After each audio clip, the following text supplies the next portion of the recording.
ನಮಸ್ಕಾರ. ಈ ಜ್ಯೋತಿಷಕ್ಕೆ ಸಂಬಂಧಪಟ್ಟಂತೆ ಸಾವಿರಾರು ಜನ, ಲಕ್ಷಾಂತರ ಜನ ಜ್ಯೋತಿಷರಿದ್ದಾರೆ. ಬಟ್ ತುಂಬ ಜನ ಹೇಳೋದು ನಿಜ ಆಗೋದಿಲ್ಲ.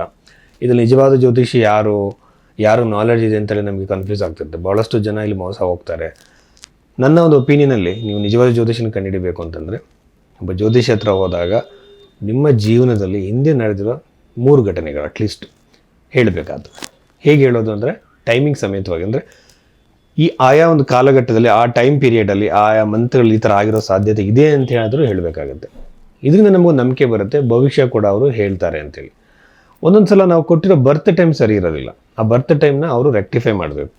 ಅಂದರೆ ಲಗ್ನವನ್ನು ಬದಲಾವಣೆ ಮಾಡಿ. ಯಾಕೆಂದರೆ ಲಗ್ನದಿಂದಲೇ ಕೂಡ ನಾವು ಭವಿಷ್ಯವನ್ನು ಹೇಳೋಕ್ಕೆ ಸಾಧ್ಯ. ಲಗ್ನದಲ್ಲಿ ಬದಲಾವಣೆ ಮಾಡೋದಕ್ಕೋಸ್ಕರ ನಿಮ್ಮ ಜೀವನದಲ್ಲಿ ನಡೆದ ಘಟನೆಗಳನ್ನ ನೋಡಿ ತಿದ್ದಿ ನಿಮ್ಗೆ ಈ ಲಗ್ನ ಅಂತ ಕಂಡುಹಿಡಬೇಕು. ನೀವು ಕೊಟ್ಟಿರೋ ಟೈಮನ್ನೇ ಹಾಕಿ ನಿಮ್ಮ ಜಾತಕವನ್ನು ಹೇಳೋದು ಅಷ್ಟು ಸರಿಯಲ್ಲ. 3ನೇದು ಪರಿಹಾರ ಹೇಳುವಾಗ ಬೃಹತ್ ಪರಾಶರ ಹೊರಶಾಸ್ತ್ರದಲ್ಲಿರುವಂತಹ ಪರಿಹಾರವನ್ನು ಹೇಳಬೇಕಾಗುತ್ತೆ. ಆ ಪೂಜೆ, ಈ ಪೂಜೆ, gem stones, numerology, tarot card, ಕರಂಗುಲಿ ಮಾಲ, ಆಮೇಲೆ ದೊಡ್ಡ ದೊಡ್ಡ ಹೋಮಗಳನ್ನು ಸಜೆಸ್ಟ್ ಮಾಡ್ತಿದ್ರೆ ಇದು ನಿಜವಾದ ಜ್ಯೋತಿಷ ಪದ್ಧತಿ ಅಲ್ಲ. ಏಕೆಂದರೆ ಬೃಹತ್ ಪರಾಶರ ಹೊರಶಾಸ್ತ್ರದಲ್ಲಿ ಕೇವಲ ದಾನ ಮತ್ತು ಮಂತ್ರ ಜಪಗಳ ಬಗ್ಗೆ ಹೇಳಿದೆ. ಅದನ್ನ ಯಾರು ಬೇಕಾದ್ರೂ ಮಾಡ್ಕೋಬೋದು. ಇದ್ರ ನಂತರದಲ್ಲಿ ಜ್ಯೋತಿಷದು ನಿಮ್ಮ ಭವಿಷ್ಯವನ್ನೇ ಚೇಂಜ್ ಮಾಡ್ತೀನಿ ಅಂತ ಹೇಳಬಾರ್ದು. ನಿಮ್ಮ ಒಂದು ಕರ್ಮಕ್ಕೆ ಅನುಸಾರವಾಗಿ ಆಯಾ ಟೈಮ್ ಪೀರಿಯಡಲ್ಲಿ ಯಾವುದು ಒಳ್ಳೆಯದು ಕೆಟ್ಟದ್ದು ನಡೆಯೋ ಸಾಧ್ಯತೆ ಇದೆ ಅಂತ ಮಾತ್ರ ಹೇಳಬೇಕಾಗುತ್ತೆ.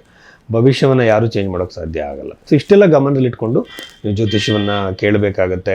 ಮತ್ತು ಕೆಲವು ಸಂದರ್ಭದಲ್ಲಿ ಏನು ಮಾಡ್ತಾರೆ ಅಂದರೆ 10 ನಿಮಿಷದಲ್ಲಿ 20 ನಿಮಿಷದಲ್ಲಿ ಎಲ್ಲ ಇಡೀ ಕುಟುಂಬದವ್ರದ್ದೇ ಜ್ಯೋತಿಷ ಹೇಳ್ಬಿಡ್ತಾರೆ ಕೆಲವರು. ಅದು ಸಾಧ್ಯನೇ ಇಲ್ಲ. ಯಾಕೆಂದರೆ ಒಂದು ಜಾತಕವನ್ನು ಟೈಮ್ ತೊಗೊಂಡು ಅನಲೈಸ್ ಮಾಡಬೇಕು. ಯಾಕೆಂದರೆ ಲಗ್ನ ಕುಂಡಲಿ, ನವಾಂಶ ಕುಂಡಲಿ ಹತ್ರ ಷೋಡಶ ವರ್ಗಗಳಿದೆ. ಆಮೇಲೆ ಅಷ್ಟಕ ವರ್ಗಗಳನ್ನ ನೋಡಬೇಕಾಗತ್ತೆ. ಮ್ಯಾನ್ಯಲ್ ಕ್ಯಾಲ್ಕುಲೇಷನ್ಗಳು ಮಾಡಬೇಕಾಗತ್ತೆ. ಸಾಫ್ಟ್ವೇರ್ ಇದ್ದರೂ ಕೂಡ ಬಹಳ ಟೈಮ್ ಹಿಡಿಯುತ್ತೆ. ಸೊ ಇದನ್ನು ಗಮನದಲ್ಲಿ ಇಟ್ಕೋಬೇಕು. ಗ್ಲ್ಯಾನ್ಸ್ ಮಾಡಿದ ತಕ್ಷಣವೇ ಯಾರು ಕೂಡ ಜಾತಕವನ್ನು ಹೇಳೋಕ್ಕೆ ಸಾಧ್ಯ ಇಲ್ಲ. ಸೊ ಇಷ್ಟು ಗಮನದಲ್ಲಿ ಇಟ್ಕೊಳ್ಳಿ. ಹಾಗೆಯೇ ರಾಶಿ ಭವಿಷ್ಯವನ್ನು ಹೇಳುವಾಗ ಬಹಳಷ್ಟು ವಿಚಾರಗಳನ್ನು ಗಮನಿಸಬೇಕಾಗತ್ತೆ. ಇಲ್ಲಿ ಮಂತ್ರೇಶ್ವರನ ಫಲದೀಪಿಕೆ ಗ್ರಂಥವನ್ನು ನಾನು ಆಧಾರವಾಗಿ ಹೇಳ್ತೀನಿ. ಇಂಡಿಕೇಶನ್ಸ್ ಮಾತ್ರ. ಬಟ್ ನಿಮಗೆ ನಡೆದಿರುವಂಥ ದಶೆ, ನಿಮ್ಮ ಲಗ್ನ, ಇದ್ರ ಮೇಲೆ ನಿಮ್ಮ ಭವಿಷ್ಯ ನಿರ್ಧಾರ ಆಗುತ್ತೆ. ಧನಸ್ಸು ರಾಶಿಯವರಿಗೆ ಸಂಬಂಧಪಟ್ಟಂತೆ ನಾನು ಹೇಳೋದಾದರೆ ಈ ಒಂದು ವಾರದಲ್ಲಿ ನಡೀಬೋದಂಥ ಘಟನೆಗಳು ನನಗೆ ಬಹಳ ಚೆನ್ನಾಗಿ ಅನ್ನಿಸ್ತಾ ಇರುವಂಥದ್ದು ಸಪ್ತಮ ಭಾವ. ಈ ಸಪ್ತಮ ಭಾವ ಬಹಳ ಚೆನ್ನಾಗಿರೋದ್ರಿಂದ ವಿವಾಹ ಪ್ರಾಪ್ತಿ ಆಗ್ಬೋದು, ದೂರ ಆಗಿರುವಂಥ ಗಂಡ ಹೆಂಡತಿ ಒಂದಾಗ್ಬೋದು, ಅಥವಾ ಪ್ರೇಮಿಗಳು ಒಂದಾಗ್ಬೋದು, ಅಥವಾ ನಿಮ್ಮ ಪಾರ್ಟ್ನರ್ಶಿಪ್ಪಲ್ಲಿ ಏನಾದರೂ ಸಮಸ್ಯೆಗಳು ಬಂದು ಕಿರಿಕಿರಿಗಳು ಅದು ಸರಿಯಾಗ್ಬೋದು. ಬಿಸ್ನೆಸ್ಸಲ್ಲಿ ಆಮೇಲೆ ಶುಭ ಕಾರ್ಯಗಳು ನಡೆಯುವಂತಹ ಸಾಧ್ಯತೆಗಳು ಈ ರಾಶಿಯವರಿಗೆ ಅತಿ ಹೆಚ್ಚಾಗಿದೆ ಅಂತ ಹೇಳ್ಬೋದು. ಏಕೆಂದರೆ ಶುಭ ಗ್ರಹಗಳೇ ಸಪ್ತಮದಲ್ಲಿರುವಂಥದ್ದು. ನಾನು ಯಾವಾಗಲೂ ಹೇಳ್ತೀನಿ, ಧರ್ಮ, ಅರ್ಥ, ಕಾಮ, ಮೋಕ್ಷ ಅಂತೇಳಿ. ಈ ಧರ್ಮಸ್ಥಾನದಲ್ಲಿ ಒಂದು ಅತಿ ಹೆಚ್ಚು ಗ್ರಹಗಳು ಕಾನ್ಸಂಟ್ರೇಟ್ ಆದಾಗ ವ್ಯಕ್ತಿ ಬಂದು ನ್ಯಾಯ ಧರ್ಮದ ದಾರಿಲಿ ಹೋಗೋ ಪ್ರಯತ್ನ ಮಾಡ್ತಾರೆ, ಧಾರ್ಮಿಕವಾಗಿ ಇರ್ತಾರೆ. ಅಫ್ಲೆಕ್ಷನ್ಸ್ ಇರಬಾರ್ದು. ಇದಕ್ಕೆ ಬೇರೆ ಬೇರೆ ಕಾಂಬಿನೇಷನ್ಸ್ ಇದೆ. ಇದು ವ್ಯಕ್ತಿಯ ಜೀವನ ಯಾವ ದಿಕ್ಕಲ್ಲಿ ಹೋಗ್ತಾ ಇದೆ ಅಂತ ಕಂಡುಹಿಡಿದಕ್ಕೆ. ಸೊ ಆ ರೀತಿಯಲ್ಲಿ ನೋಡಿದಾಗ ಬಹಳ ಉತ್ತಮವಾಗಿ ಅನಿಸುತ್ತೆ.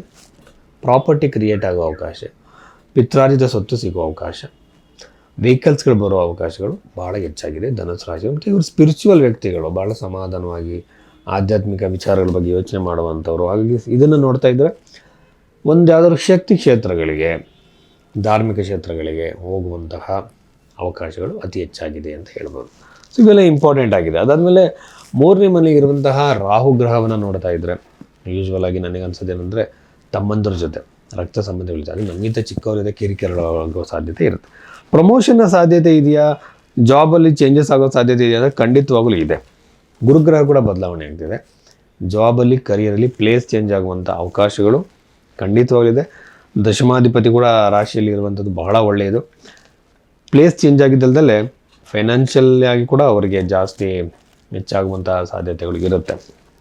ಇದಾದಮೇಲೆ ನನಗೆ ಬಹಳ ಇಷ್ಟ ಆಗಿದೆ ಅಂತಂದರೆ ನವಮ ಭಾವದಲ್ಲಿರುವಂಥ ಕೇತು ಒಂದು ತಂದೆ ಜೊತೆ ವೈಮನಸ್ಯವನ್ನು ಕ್ರಿಯೇಟ್ ಮಾಡಿದ್ರು. ಧಾರ್ಮಿಕವಾಗಿರುವಂಥ ಭಾವನೆಗಳನ್ನು ಹೆಚ್ಚಾಗಿ ಕೊಟ್ಟು, ಫಾರ್ ಎಕ್ಸಾಂಪಲ್ ಕೆಲವರು ಮೆಡಿಟೇಷನ್ ಮಾಡ್ತಿರ್ತಾರೆ, ಅವ್ರಿಗೊಂದು ಅದರಲ್ಲೊಂದು ಲಯ, ಒಂದು ಇದು ಸಿಕ್ಕಿರಲ್ಲ, ಒಂದು ಹೋಲ್ಡು. ಬಟ್ ಈಗ ಅದ್ರ ಬಗ್ಗೆ ಒಂದು ಬೆಳೀತಾ ಹೋಗುತ್ತೆ, ಅದೊಂದು ಪ್ರೋಗ್ರೆಸ್ ಆಗ್ತಾ ಹೋಗುತ್ತೆ. ಬಟ್ ಆರೋಗ್ಯದ ವಿಚಾರದಲ್ಲಿ ಕೂಡ ನನಗೇನು ಅಂಥ ಸಮಸ್ಯೆಗಳೇನು ಕಾಣ್ತಾ ಇಲ್ಲ.